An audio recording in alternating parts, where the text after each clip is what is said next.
ముందుగా కోటేశ్వరరావు గారు నమస్కారం అండి. మీ దగ్గర స్టార్ట్ చేద్దాం. నమస్తే. సార్, అంటే జగన్ తిరుమల పర్యటన వాయిదా, లేకపోతే చంద్రబాబు మతంపై చంద్రబాబు కానీ లేకపోతే జగన్ సంబంధించి మాటల యుద్ధం నడుస్తుంది. ఈ రెండు అంశాలు మీరు ఏ విధంగా చూస్తారు? అసలు ఒక అనలిస్ట్ గా మీరు ఏం చెప్తారు? ఇప్పుడు మతం అనేటువంటి దాన్ని ఈ దేశంలో అదే విధంగా అనేక దేశాల్లో ఒక రాజకీయం చేశారు అనేటువంటిది మన అందరికీ తెలిసిందే. మతం పేరుతోటి విద్వేషాలను రెచ్చగొట్టడం, అదేవిధంగా ఆ పేరుతోటి ఓటు బ్యాంకు రాజకీయాలని చేయటం కూడా తెలిసిందే.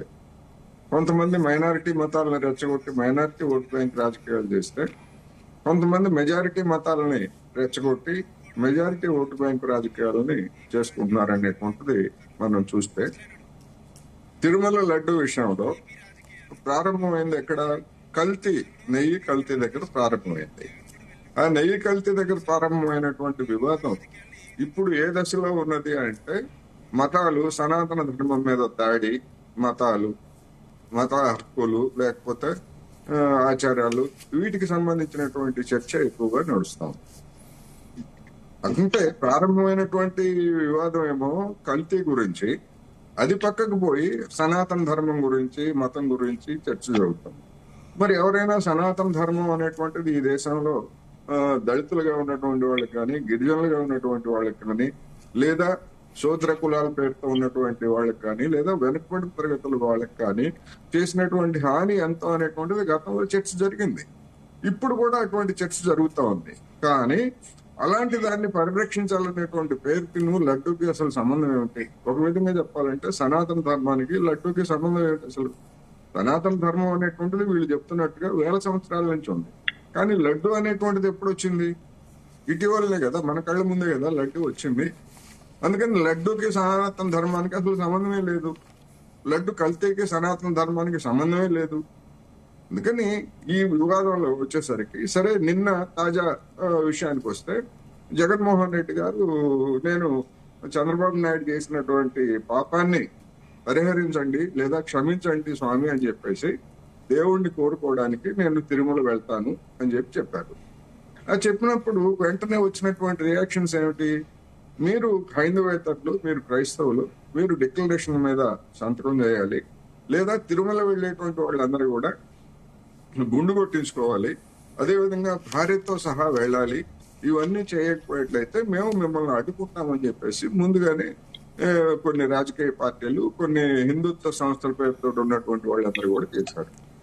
ఇక్కడ నా అభిప్రాయం ఏంటంటే, జగన్మోహన్ రెడ్డి గారు వెళ్తానన్నారు, ఎవరైనా వెళ్ళొచ్చు. ఆలయ నిబంధనల ప్రకారం, లేదా ఒక్క తిరుమల కాదు, అనేకమైనటువంటి ఆలయ నిబంధనల ప్రకారం కొన్ని ఆచారాలు ఉంటాయి.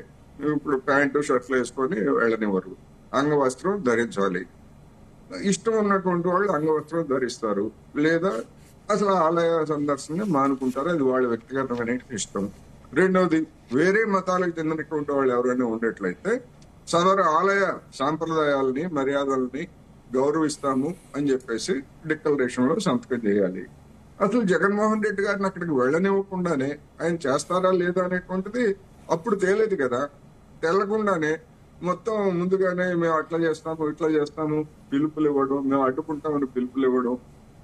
అదే కాకుండా ప్రభుత్వం వైపు నుంచి సెక్షన్ 30 పేరుతోటి ఒక ఉద్రిక్తతలను రెచ్చగొట్టే విధంగా ప్రభుత్వం కూడా సెక్షన్ 30 విధించిందనేది నా అభిప్రాయం. చంద్రబాబు నాయుడు గారు చెప్పొచ్చు, మేము జగన్మోహన్ రెడ్డి గారికి నోటీస్ ఇచ్చామా? సాంకేతికంగా జగన్మోహన్ రెడ్డి గారికి నోటీస్ ఇచ్చినట్టు ప్రభుత్వం చెప్పట్లేదు, జగన్మోహన్ రెడ్డి గారు కూడా నాకు నోటీస్ ఇచ్చినట్టు చెప్పలేదు. కానీ వైసీపీ నాయకులకు ఇచ్చినటువంటి నోటీసుల్లో ఈ మాజీ ముఖ్యమంత్రి పర్యటనకు సంబంధించి అనుమతి లేదు, అందుకని మీరెవరు కూడా వెళ్ళొద్దని చెప్పేసి ఇచ్చినట్టుగా దానిలో ఉన్నది. దాని అర్థం అదే. అందువల్ల ఇటువంటి వాతావరణాన్ని సృష్టించి చివరికి అది ఏ కారణంతో అయినా ఉద్రిక్తతలని తగ్గించాలనే ఉద్దేశం కావచ్చు, వివాదం మరింత పెంచడం ఎందుకు అనేటువంటి ఉద్దేశంతో కావచ్చు, ఏదైనా. ఇప్పుడు ఆయన వాయిదా వేసుకున్నారు, దాని మీద వైసీపీ వాళ్ళు ఒక భాషను చెప్తున్నారు, అదేవిధంగా 3 పార్టీల కూటమి వాళ్ళు మరొక భాషను చెప్తున్నారు. ఎవరి భాషానికి వాళ్ళు కట్టుబడి ఉండండి, నాకేం అభ్యంతరం లేదు. కానీ ఇప్పుడు రాష్ట్రంలో ఉన్నటువంటి అసలైనటువంటి అనేకమైనటువంటి సమస్యలు అనేటువంటివి మరుగున పడిపోయాయి. సనాతన ధర్మం పైకి వచ్చింది. ఇప్పుడు ఇవాళ ఆంధ్రప్రదేశ్ కావాల్సింది సనాతన ధర్మం కాదు, వరద సాయం, వరద ధర్మం. కేంద్ర ప్రభుత్వం నుంచి వరద ధర్మం ఎంత రావాలనేటువంటిది అది వదిలిపెట్టేసి సనాతన ధర్మం గురించి, దాని గురించి పెద్ద ఎత్తుగా కొత్తగా కొత్త భక్తుడు పంగనామాలు ఎక్కువ అన్నట్టుగా కొంతమంది ఆ విధమైనటువంటి ప్రదర్శనలకి దిగారు. అందుకని నేనేం చెప్తున్నానంటే ఇప్పటికైనా ఈ వివాదాన్ని జగన్మోహన్ రెడ్డి గారు వాయిదా వేసుకున్నారు కనుక ఈ వివాదానికి రాజకీయ పార్టీలు స్వస్తి పలకాలి. ఎందుకు స్వస్తి పలకాలి అంటే దీనికి సంబంధించి ఒక సిట్ వేశారు. ఆ సిట్ కాదు, సిబిఐ ద్వారా దర్యాప్తు జరిపించాలని చెప్పేసి కొంతమంది సుప్రీంకోర్టుకు వెళ్ళారు. ఆ సుప్రీంకోర్టు 4వ తారీఖున విచారణ జరుపుకున్నది. ఈ సమస్య తీవ్రత దృష్ట్యా అడ్వాన్స్ చేసి 30వ తారీఖు రేపు సోమవారం నాడే మేము విచారణ జరుపుతాము, మీ వాదనలు వినిపించండి అని చెప్పింది. అందుకని అది కోర్టు కన్నా వదిలేయాలి. లేకపోతే కోర్టు ఆదేశాల మేరకు సిట్ ఓకే అనుకుంటే సిట్కైనా వదిలేసి దీన్ని, ఈ వివాదాన్ని ఇంతటితోటి స్వస్తి చెప్పి సనాతన ధర్మం మీద ఎవరు దాడి చేస్తున్నారు? ఈ దేశంలో సనాతన ధర్మాన్ని నమ్మేవాళ్ళు కావచ్చు, లేదా ఆ ధర్మానికి సంబంధించినటువంటి వాళ్ళు కానీ అత్యధికులు ఉన్నప్పుడు ఎవరో వచ్చి దాడి చేస్తున్నట్టు ఊహాజనితమైనటువంటి విద్వేషాన్ని రెచ్చగొట్టడం తప్ప. అందుకని దీనికి స్వస్తి చెప్పి రాష్ట్ర సమస్యల మీద, రాష్ట్ర పౌరులు ఎదుర్కొంటున్నటువంటి అంశాల మీద కేంద్రీకరించాలి.